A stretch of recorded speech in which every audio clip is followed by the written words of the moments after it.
Welcome na naman mga kabari sa ating Usapang Baboy, and ito na nga po yung last installment natin para sa ating Basic Swine Raising Guide, which is yung ating pag-aalaga po ng mga fatteners or pangapambentang baboy. Okay? So simulan na po natin dito sa slide na ito, and nakasulat nga po dito, the key to excellent overall performance of market pigs is an excellent head start. So ito po yung na-discuss natin doon sa una nating video, which is yung pag-aalaga po ng biik, na nakasalalay po ang magandang paglaki ng ating mga fatteners depende dun sa kalidad ng mga biik na winalay mo. Ano po? So, napaka-importante na alagaan natin ng mabuti ang ating mga biik at maiwalay natin sila na mabibigat ang kanilang timbang. Okay? And para po sa ating mga pambentang baboy, ito po yung mga targets natin. So, sinasabi po dito na ang post-weaning mortality ay 3%. So, ibig sabihin, ito po yung stage ng pre-starter stage. And dapat daw po ang allowable mortality lang natin ay 3% lang, and hindi na po tayo lalampas dyan. And then pagdating naman po ng fatteners, so 3% din. So ito naman po yung nakakasakop sa stages na starter, grower, and finisher. Ano po? And then pagdating naman po sa timbang, ito po yung mga hinahabol or mga targets natin na timbang. Although hindi po tayo masyado nagtitimbang, lalo na sa backyard. Ano po? Day 60 or start po na starter stage, dapat sila ay approximately nasa 20 kilograms na. And then pagdating po ng start ng grower stage or day 90, dapat sila ay nasa 40 kilos na. And then pagdating po ng start ng finisher, which is day 120, dapat sila ay nasa 65 kilos na. And pagdating po ng market weight, ang target po natin ay mabenta sila sa 95. Actually po, ang target natin talaga sa Pilipinas ay nasa 90 kilos 5 months from birth. Ano po? Pero since medyo maganda naman ang ating pag-aalaga na marami na rin po sa atin nakakaabot ng more than 105 months from birth, medyo tinaas na natin. Ano po? So gusto po natin 5 months from birth, 95 kilos ang ating target na timbang ng ating mga pambentang baboy. Okay? Ayan. So, sabi po dito, in terms of difficulty, managing fatteners are relatively easier than the other stages. So, sinasabi lang po dito na kapag nag-alaga ka ng mga fatteners, medyo mas madali lang po ito kumpara sa pag-aalaga ng inahin, pag-aalaga ng biik. Kasi kung tutuusin, kung maganda po ang kondisyon ng ating mga biik at nabigyan natin sila ng mga magagandang bakuna, magandang mga suplemento. So, pag-aalaga po ng fatteners, karaniwan ay pagpapakain nila. Ano po? So, bigyan lang natin sila ng maayos sa pagkain, lalaki sila na maganda. Okay? Pero ang isa pong karaniwang problema, since ito pong dinidiscuss natin ay farrow to finish operation, ang isa pong malaking problema na makakaharap pa ng ating mga biik na magdudulot ng kanilang pagbagal ng paglaki ay yung pagwawalay. Ano po? So mararanasan po natin sa pagwawalay na karaniwan sila po ay nagtatae, hindi lumalaki, or ito din yung nakikita natin na tinatawag nating post-weaning lag. So yung ating po mga biik, instead na 1 week na po nating winalay, so instead na lumalaki sila, pag minsan ay pumapayat pa or gumagaan pa dahil nga po ang dami nilang problema, nagkaroon sila ng sakit, nagkaroon sila ng pagtatae. So nagkokos po ito ng pagkabansot sa kanila. So bakit nga po ba nangyayari yon? Okay? So ito po yung mga contributing factors kung bakit nagkakaroon tayo ng post-weaning lag or post-weaning problems. So first po, yung mga stress na pinagdadaanan ng ating mga biik. So meron pong environmental stress, social stress, and nutritional stress. So ano po yung environmental stress? Nilipat po natin sila ng kulungan. Ano po? So galing sila sa farrowing crates, and then nilipat natin sila sa nursery pen. So masyado pong magbabago rin yung kanilang paligid. So may stress po sila dyan. So lalo na po doon sa kanilang farrowing crates, medyo mainit dyan, naglalagay tayo ng brooder lights, and nung tinanggal natin yung brooder lights, meron silang inahin na pwede nilang lapitan kapag sila'y nilalamig. Ano po? And then nilipat natin sila sa nursery pen na talagang medyo maluwag, wala tayong ilaw na pinoprovide, wala yung inahin na para mag-provide sa kanila ng init, so nilalamig sila dyan. And yun nga po, syempre, mamimiss nila yung kanilang inahin. Ano po? And then papasok tayo sa social, so ito nga po yun, na-miss nila ang kanilang inahin. And kapag, ito po hindi natin practice lahat, pero sa mga mas malalaking farm, ang ginagawa po sa pagwawalay ay nagkakaroon ng sorting kung saan pinagsasama-sama po yung mga malalaki and yung mga maliliit. Ano po? So, merong size na pinagsasama-sama sila or pinaghihiwa-hiwalay sila. Okay?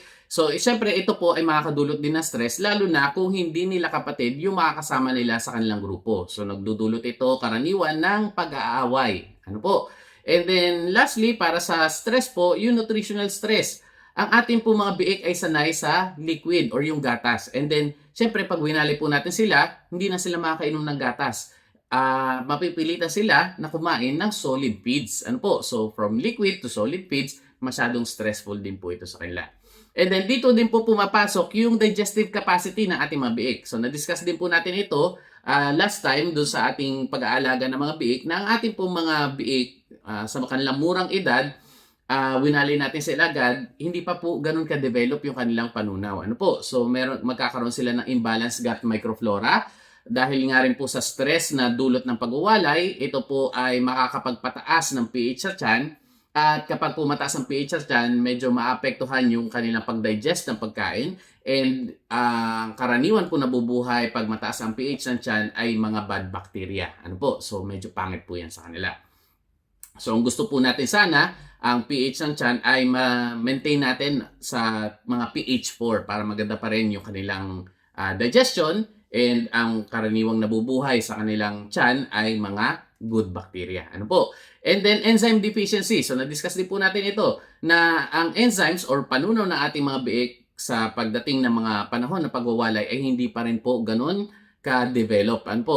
So medyo mataas pa rin po ang lactase or karaniwan pa rin ng nasa tiyan nila ay yung lactase, and then hindi pa po masyadong tumataas yung iba pang mga enzymes na nakakatunaw naman ng mga food materials na medyo mataas sa fiber. Ano po? So, syempre kung hindi po nila matunaw, ang kakain po niyan mga bad bacteria, at pag mas maraming bad bacteria, magkukos ito ng pagtatae sa ating mga biik.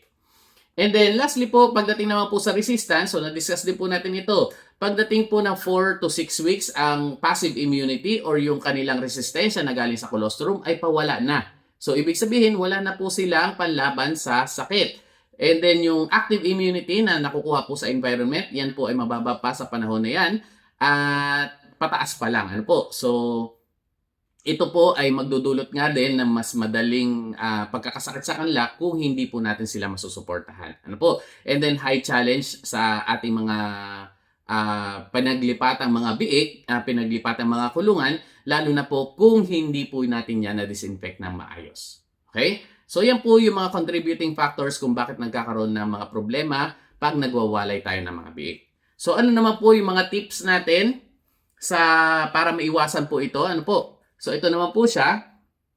First po muna, i-discuss natin kung paano natin ma-minimize ang environmental stress. So sabi po dito, transfer both sows and piglets at the same time. So ibig sabihin, sabay po natin silang iwawalay. Ano po? Ilipat natin si inahin, ilipat natin si biik ng isang araw lang. Meron po kasing iba na ang practice nila kapag nagwalay ay nililipat muna nila yung kanilang inahin, and then after 2 days saka lang po nila ililipat yung kanilang mga biik papunta naman sa nursery pen. Ano po? So pag ginagawa po natin ito, dalawang stress yung nararanasan ng ating mga biik. So nagtanggal ka ng inahin, stress po yan.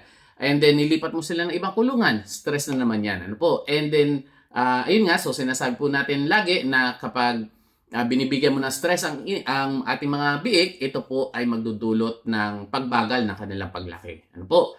And then nakalagay rin po dito, use brooder lights if needed. Karaniwan po, gumagamit naman tayo ng brooder lights. Pero ito po ay nilalagay natin sa farrowing crates. Ano po? Pagka anak ng ating inahin, para makapag-provide tayo ng init sa mga bagong anak na biik, naglalagay tayo ng ilaw. Pero sabi nga po natin kanina, kapag nagwalay tayo ng ating mga biik, nilalamig din yan. Ano po? Kasi wala na yung inahin nila na nagpo-provide ng init kapag sila po ay nilalamig. So, try po natin silipin ang ating mga biik pagkawalay. Makikita po natin dyan na patong-patong sila. So, meaning sila po ay nilalamig. So, kung sila po ay nilalamig, mag-provide tayo ng brooder lights din. Ano po? And then, provide clean and dry place for them to sleep. So, malinis. And then, disinfected. And then, laging tuyo pa rin po. Maintain natin na laging tuyo ang kulungan. Kasi pag tuyo po ang kulungan, mas nami-minimize natin ang pagdami ng bacteria. And at the same time, hindi po nilalamig ang ating mga biik. Ano po? And then, observe proper space requirements. So, ito po, na-discuss na natin ito sa mga previous videos natin. Pero sinasabi po dito na ang space requirement ng ating mga winalay na biik ay 0.33 square meter per head. So, ibig sabihin po, ang isang square meter, pwede kang maglaman ng 3 nursery piglets. Okay? And then avoid draft. So iwasan po natin ang direktang hangin na nakakapasok sa kanilang kulungan. So maglagay pa rin po na tayo ng mga tabing sa mga kulungan. Ano po? Para po maiwasan ang pagiging lamigin ng ating mga biik. And then pagdating naman po sa social, so sabi po dito, larger group tends to minimize fighting. So ito po hindi natin masyadong mapapractice kasi karaniwan tayo po sa backyard, ang ginagawa lang natin kung sino po yung magkakapatid, sila na rin po yung magkakagrupo kapag sila po ay winalay. Pero sa mas malalaking farm po, so ang sinasabi lang po dito, na kapag nagwalay ka na siguro mga nasa 50 heads per group, naiiwasan daw po ang pag-aaway. Kasi dito po, hindi na masyadong magkakakilala yung mga biik. So yung hierarchy, yung pagiging dominante ng mga iilang mga biik at sila yung nang-aaway, ay hindi na po masyadong obvious kasi hindi na magkakakilala. So hindi na natatandaan ng mga biik kung sino yung mga inaaway nila or sino yung mga matatapang. Ano po? And then, sort groups by size. So, isa pa po ito, hindi rin natin ito masyadong practice. Pero maganda rin po maging practice, lalo na kung mga sabay-sabay yung inahin natin na nanganganak, na sinosort po natin yung ating mga biik. Pinagsasama-sama natin yung magkakasize. Yung mga malalaki, mga medium size, and then mga maliliit or mga medyo bansot. Ano po? Para makahabol naman yung ating mga bansot na biik. And then, napaka-importante po na bago tayo maglipat ng mga biik sa nursery pen, ay syempre, disinfected po ito and tuyong-tuyo. Ano po? And then, next po, inject piglets with Sustalin LA upon transfer. So, para maiwasan po natin ang mga sakit sa pagwawalay, kasi alam naman natin na matcha-challenge sila sa panahon na yan, magbigay na po tayo ng preventive medication. Ano po? So, pwede tayo magbigay ng Sustalin LA and Bexan SP naman para po maka-counter natin yung stress na dulot ng pagwawalay. And then, lastly po, nutritional stress. So, paano natin ito mami-minimize? Sabi po dito, no need of gradual shifting from early win immunobooster to super start. Ano po? So, usually po kapag tayo nagpapalit ng pakain, ginagawa po natin para hindi ma-stress ang ating mga biik ay iniiwasan po natin yung bigla ang pagpapalit ng pakain. Ano po? So, dahan-dahan tayo nagpapalit. Pero sabi po dito, kapag tayo po ay nagpalit ng early win immunobooster to super start, no need of gradual shifting na raw. So, for example, ngayon po nagpapakain tayo ng early win immunobooster sa ating mga biik, kinabukasan ay pwede na kayong purong early win super start na pakain. So, hindi po sila masyadong may stress dyan. So, hindi po stressful yung pagpapalit kasi halos magkadikit lang po ang formulation niya. Okay? And then, stimulate early feed intake. So, ito po, napaka-importante nito sa ating mga bagong walay na biik.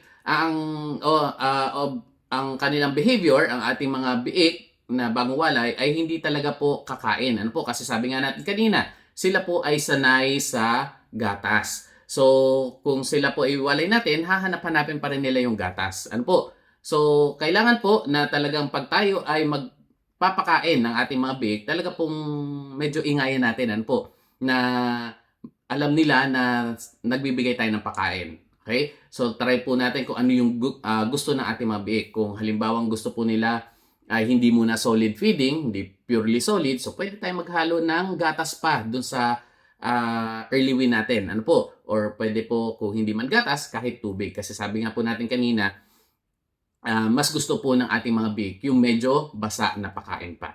Okay? So, medyo iano po natin yan. Ita-transition din po natin pagtagal na gagawin natin na solid feeding. Ano po? So, unti-unti na rin natin tatanggalin yung tubig or yung gatas na hinahalo natin. Okay? And then, feed in small quantity but frequent during the early stages. So, wag po tayo magbibigay agad ng sobrang dami pakain kasi nga po hindi pa sila sanay kumain. So, baka masayang yung ating feeds. Ano po? Unti-unti lang ang pagpapakain pero madalas. Kung nakikita po natin ubos na, saka po tayo magdagdag na konti ulit. Okay? And then, ensure access to drinking water. So, nabanggit na po natin kanina, hindi kakain agad ang ating mga biik, pero sila po ay maghahanap ng maiinom na tubig. Okay? So, importante po, lalo na kung meron tayong mga nipple drinkers, pwede po natin patuluin muna ng paunti-unti or pakita natin sa ating mga biik na dito lumalabas yung tubig. So, very, ano naman sila? Ang tawag dito, medyo mapaglaro sila.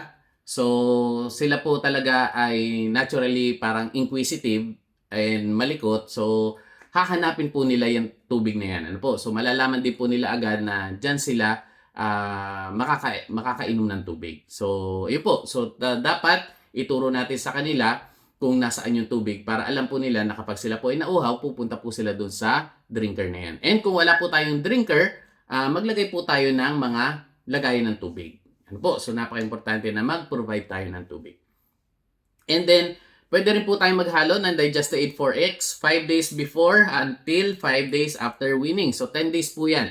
Sabi nga po natin kanina na kapag po sila ay na-stress, tumataas po yung pH ng tiyan, and karaniwan ang nabubuhay ay mga bad bacteria. So para maiwasan po ito, pwede tayong maghalo ng Digesta-8 para po mapababa natin yung pH, or medyo, kasi may laman po itong acidifier, so mapababa natin ang pH, and then magsiseed tayo ng probiotics or good bacteria na laman din po ng ating Digesta-8. Okay? So yan po yung mga ilang tips sa ating weanling management. So doon naman po sa mga bumibili ng biik, or ang practice po or ang operation nila ay wean to finish or grow out operation. Ano po? Ang tip lang po natin ay siguraduhin na tama yung edad sa timbang ng binibili nyong mga biik. Ano po? So for example, bumibili kayo ng 45 days na biik. So dapat po ang timbang niya nasa 10 to 12 kilos. Ano po? Pero kung halimbawa pong 10 to 12 kilos, pero nung tinanong nyo ang timbang niyan ay, or ang edad niyan ay 60 days na, ibig sabihin niyan po ay bansot. Ano po? And kapag kayo po ay nakakabili ng mga bansot na biik, mabagal po ang kanilang paglaki. Okay? Ayan. So ano pa po ang mga karaniwang ginagawa natin? So sabi nga po natin, madali lang magpalaki ng mga fatteners. Magbigay lang tayo ng magandang bakuna, magandang pakain, and syempre po mga suplemento para maiwasan natin ang pagkakasakit nila. So ito po yung mga karaniwang ginagawa pa natin. Pinupurga natin ang ating mga fatteners sa day 35 and day 90. Binibigyan po natin sila ng Bexan SP mga day 60. And then, para po makaiwas sa sakit, pwede kayong magbigay ng Betracin Gold 1 week every month. Ano po? So, pwede pong during pagpapalit ng pagkain, meron kayong hinahalong Betracin Gold kasi nga po, ito po ay makakatulong para maiwasan kasi stressful din nga po ang pagpapalit ng pagkain. So, pwede kayong maghalo ng Betracin Gold sa linggo na yon. Ano po? Para po maiwasan yung problema during pagpapalit ng pagkain. Okay? And then kapag naman po merong mga sakit na malala, okay? So, pwede tayong gumamit ng Betracin Ultima. Lalo na po kung meron kayong mga baboy na merong thumping, ubo, at medyo mga may lagnat. So, pwede po natin gamitin ang Betracin Ultima. 7 days din po yan hinahalo sa tubig, inuming tubig. Okay, so paglilipat po ng pakain. Sabi natin kanina, ang early win immunobooster to early win superstart, hindi na po kailangan ng gradual shifting. Pero pag po early win superstart, papunta sa pig relax starter, napaka-importante po ng gradual shifting. Dahil dito na po, maninibago talaga ang ating mga biik kapag sila po ay nagpalit ng pagkain. Kasi ang starter po, mataas na yan sa fiber. Ano po? So, kung hindi po natin gagawin dahan-dahan ang pagpapalit ng pagkain, so magtatay po talaga yung mga yan. Okay? So, sabi po dito, kailan tayo magpapalit ng pakain? Day 60 to day 65. Ano po? And ang timbang nila ay not lower than 18 to 20 kilograms. So, ito po, marami rin tayong nami-meet or na-encounter na mga farms na pag lumipat po na starter ay nagtatai daw. Ano po? Kasi, karaniwan po, sila po ay medyo mas pinapaagapan yung paglilipat ng starter. Pag minsan ay day 50 pa lang, nag-starter na, o yung iba naman po, day 60 to day 65 nga, pero ang timbang pa lang ay mga nasa 15 kilos. Ano po? So, hindi pa rin po ganun kaayos yung kanilang panunaw. So, inintay po talaga natin na 18 to 20 kilograms. Ano po? So, saka tayo lumilipat ng starter. And then, pag lilipat nga po tayo, gradual shifting na. So, makikita po natin dito yung ating guide. Ano po? Day 1, old, or yung previous na feeds. Ano po? So, day 2, mas maganda po gawin natin tigagalawang araw ito. Ano po? Day 2 and day 3, 75% ng lumang feeds, 25% ng bagong feeds. Ano po? So, day 4 and 5, 50-50 na. So, 50% ng previous feeds, 50% ng new feeds. And then, yung next 2 days po, 25-75 na. So, mas onti na po, 25% na lang yung lumang feeds, and then 75% na nung bagong feeds. Ano po? And then, syempre, dun sa last day, bago na. So, 0% na nung previous feeds, and then, ang new feeds ay puro na nung bago. Or sa case po natin, From early win super start, wala na po yan. And then, lipat na tayo fully ng Pigrolax starter. Okay? So, sa paraan po na ito, naiiwasan po natin ang pagtatae. And sabi nga rin po natin kanina, para makaiwas, pwede rin sa mga problema, pwede rin tayo maghalo ng Vetrasin Gold sa tubig habang tayo po ay nag-gradual shifting. Okay. So, dito naman po sinasabi, paano nga ba magpakain sa ating mga fatteners? So, iba-iba po ang practice natin. Merong iba nagpapakain 2 beses lang. Merong iba nagpapakain 4 na beses. Meron pa yung agahan, tanghalian, merienda, and hapunan. Ano po?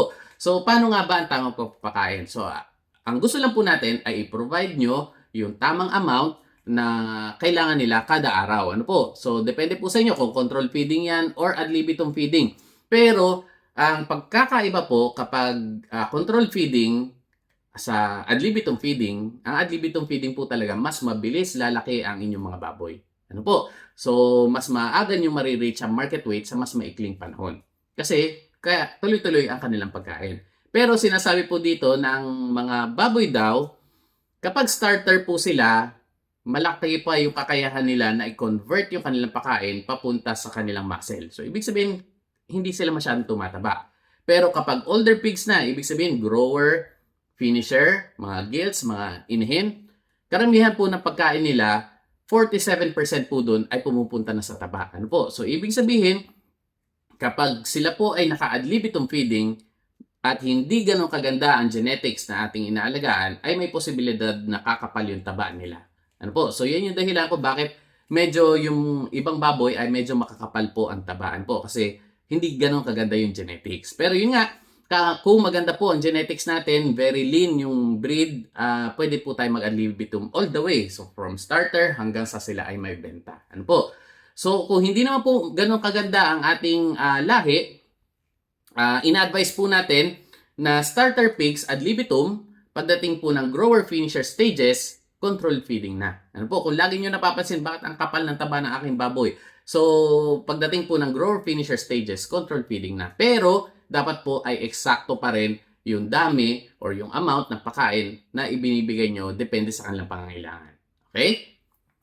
Ayan. So, lipat po tayo dito. Ito yung lagi ko rin po dinidiscuss. Provide enough space for pigs to grow. Dahil ang over and understocking ay masama sa ating mga baboy. Yan po. Pag overstocking, sikip ang kulungan, hindi lalaki ang ating mga baboy. Kapag understocking, medyo mabagal din ang laki ng ating mga baboy. Yan po. So, importante na i-provide natin yung tamang espasyo para sa ating mga palakihing baboy. So, kanina sinabi po natin, ang isang nursery pig ay kailangan ng 0.33 square meter per head. Para sa atin naman pong mga fatteners or mga pambentang baboy, ay 0.8 to 1 square meter per head. Ano po? So, importante na alam natin sukat ng ating mga kulungan. And then, dun po natin ibabase yung dami ng mga baboy na ilalagay natin dyan. Ano po? Pagdating po sa pagkain, feed pigs during cooler parts of the day. Ito po ay yung mga nagko-control feeding, yung nagpapakain ng umaga, tanghali, merienda, hapunan. Ayan. So, mas maganda po kapag tayo nagpapakain ay magpakain kayo during cooler parts of the day, which is yung ating umaga, or hapon na hapon. Ano po? So, ito yung mga pag nagsaserve lang tayo. Ang tanghalian po, although, syempre, depende po sa nakasanayan ng mga baboy, pero usually, ay hindi po malakas kumain ang ating mga baboy kapag mainit ang panahon. So, yung tanghalian po, hindi tayo masyadong nagbibigay. So, umaga and hapon lang. And then, ulit lang po, provide plenty of cool, clean, and fresh water. Dahil water intake dictates feed intake. Kung walang tubig, hindi sila kakain. Kung hindi po sila kakain, hindi rin po sila lalaki na maganda. Ano po? So, lagi rin po natin tutukan yung kalidad ng tubig na lumalabas sa mga drinker. Baka po mamaya, yung lumalabas na tubig sa drinker ay sobrang init na pwede kang magkape. Ano po? So, check nyo rin po yung mga tubo kung ito po ay na-expose sa init at ang nilalabas na tubig sa drinker ay sobrang init. Ano po? And then, check nyo rin po ang pressure. Pag minsan po, nagbabara yan. So, meron ka ng drinker, ang dami nga ng drinker na nakalagay sa ating kulungan, barado naman. So, wala rin lumalabas sa tubig. Ano po? So, napaka-importante rin na i-monitor yan lagi. Okay, so ito po yung ating feeds. So, meron po tayong starter, grower, finisher sa Pigrolac. Meron po tayong premium and meron tayong vital. Ano po? So, meron pong ibang areas na walang premium, vital lang. Ano po? Pero, ang kaibahan po ng premium sa Vital, syempre mas maganda yung premium kumpara sa Vital. Kung maganda po yung lahi na inaalagaan natin, mas ina-advise natin na premium yung ibigay para ma-meet po yung full genetic potential ng ating mga baboy. Yan po. So Vital, medyo mas mura po siya. Maganda rin naman po ang Vital, pero yun nga, kailangan po sa pagdating sa formulation, kailangan pong kumain ng mas marami sa Vital kumpara po sa premium. Okay, so parang ito po ay sa density na ng feeds. Ano po? So, pag summer, mas maganda po. Premium din ang ibigay natin na pakain. So, ito po yung ating Pigrolac. So, meron tayo, ito yung itsura niya. Although baka po sa future, mag-iba ang itsura niya. Pero, ang laman po nito, meron siyang C-Factor and Pigro Builders. So, yung C-Factor nga po, ito yung nakakapagpabawas sa amoy ng dumi ng baboy. Kung mabaho-mabaho po ang dumi ng baboy, pag nagpakain kayo ng Pigrolac, mabaho na lang. So, hindi na sobrang baho. Ano po? So, hindi natin matatanggal yung amoy, pero malaki po ang kabawasan dahil nga po yan sa C-Factor. Ano po? And then, Pigro Builders 2.0. So, ano pong ginagawa nito? Nakaka-boost ng appetite, enhances immunity, increase growth rate, and improves carcass quality. So, yung sinasabi po natin kanina na kapag hindi masyadong maganda ang lahi ng inyong mga baboy, mag-control feeding ka pagdating ng grower and finisher stages. So, ito po ay in-address na ng ating Pigro Builders. So, kahit po magpakain ka ng unlimited or ad libitum, pwedeng hindi po sila masyadong tataba dahil meron po tayo nagpapakapal ng laman, nagpapanipis ng taba, at ito nga po yung ating Pigro Builders. Okay? And then ACS. So, lahat po ng ating feeds, merong ACS yan. So, na-discuss na po natin ito. Ito po yung nakahalo sa ating feeds na kapag kumakain ng ating mga baboy, instead na uminit ang kanilang katawan, ay hindi magpuproduce na masyado ng metabolic heat. Ano po? So, anong magiging resulta nito? Kapag hindi uminit ang katawan ng baboy habang kumakain, so hindi po sila titigil sa pagkain, so kakain sila na mas marami until sila po ay mabusog. Unlike po halimbawa na sobrang init ng panahon, summer, ano po, kakain sila.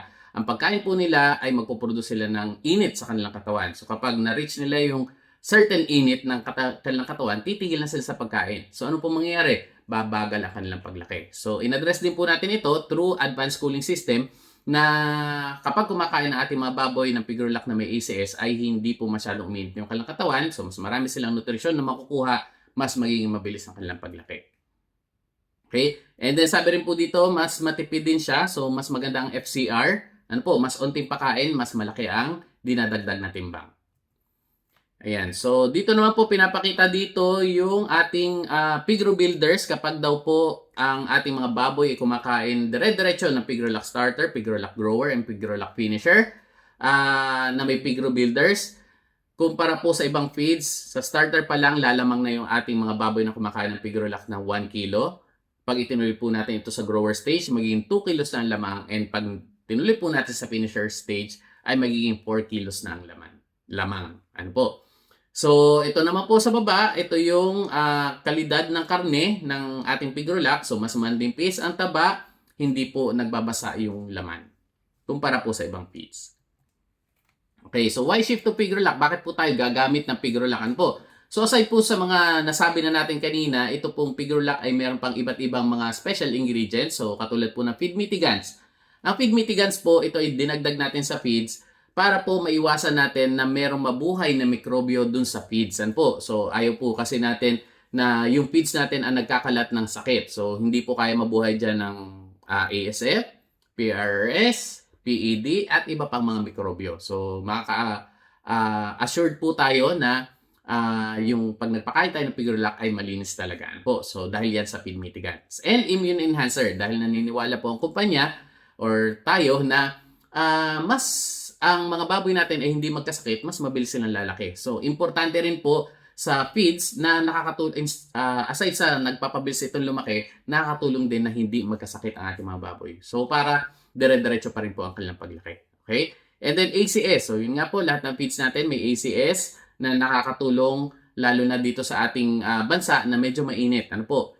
And then Pigro Builders. So, ito po, in-improve pa natin yung ating Pigro Builders. So, 2.0 na siya. Para po mas mamasel or mas maganda, mas manipis ang taba, mas makapal ang laman ng ating mga alagang baboy.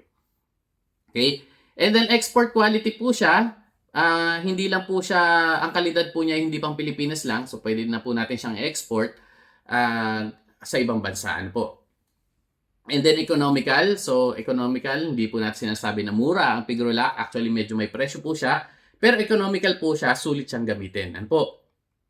So sinasabi lang po dito na pigs reach market weight on less feeds. Hindi mo kailangan magpakain ng sobrang dami bago mo maibenta yung mga baboy. Ano po? So meron po tayong iba, kung ikukumpara natin sa ibang feeds, na bago mabenta yung kanilang mga baboy sa 80 kilos to 90 kilos na timbang, kailangan nila magpakain ng 5 hanggang 6 na sako ng feeds. Pero sa atin po sa Pigrolac, nagpapakain lang ng mga around 4 sako, 4 bags ng feeds ay nare-reach na po yung 90 to 100 kilos. Ano po? So, syempre, nakadepende pa rin naman po ito sa lahi and sa pag-aalaga ng ating mga racer. Ano po? And then, provides after-sale service. So, kung kayo po ay may mga problema, marami po tayong mga technicians sa mga na nakakalat sa iba't ibang lugar na pwede pong mag-assist kung tayo po ay may problema sa baboy. Ano po? So, depende na po sa ating mga technician kung hanggang saan lang kaya niyang i-assist. Malay niyo po, pwede rin siya mag-assist sa problema sa pag-ibig, problema sa pera. So, tanungin niyo na lang po siya. Ano po? So, technically supported po tayo by AKI. Hindi lang po AKI. Ano po? So, marami pa. Meron pa tayong UAH. Meron pa tayong parang TRAW. So, iba-iba pa. Marami tayong mga partnership with international companies na nagpo-provide sa atin ng mga makabagong teknolohiya na ipinapasok po natin sa ating feeds para po tuloy-tuloy din ang pag-upgrade ng ating or pag-evolve, pag-advance ng formulation ng ating feeds. Ano po? So, alam naman po natin na yung genetics ay tuloy-tuloy din sa pag-evolve. Ano po? Ang feeds natin, kailangan po natin niya sabayan na kung ano yung requirements ng mga makabagong lahi, kailangan natin i-provide. So, kailangan din po mag-evolve ng feeds.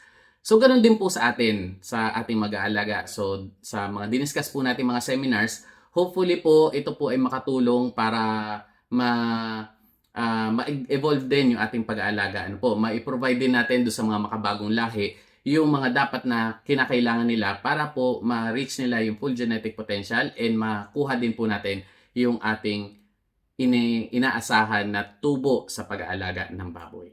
Po. So, ayan po ang ating basic swine racing guide. Although medyo marami pa po tayong hindi na-discuss, pero hopefully po nakatulong ito para masagot din yung ilang mga katanungan nyo po. So, kung meron kayong mga questions, pwede po kayo mag-message sa ating page, pwede kayong mag-message sa ating YouTube or do sa ating FB page na Veterinaryo sa Barrio. Okay? So, maraming salamat po and hanggang sa muli.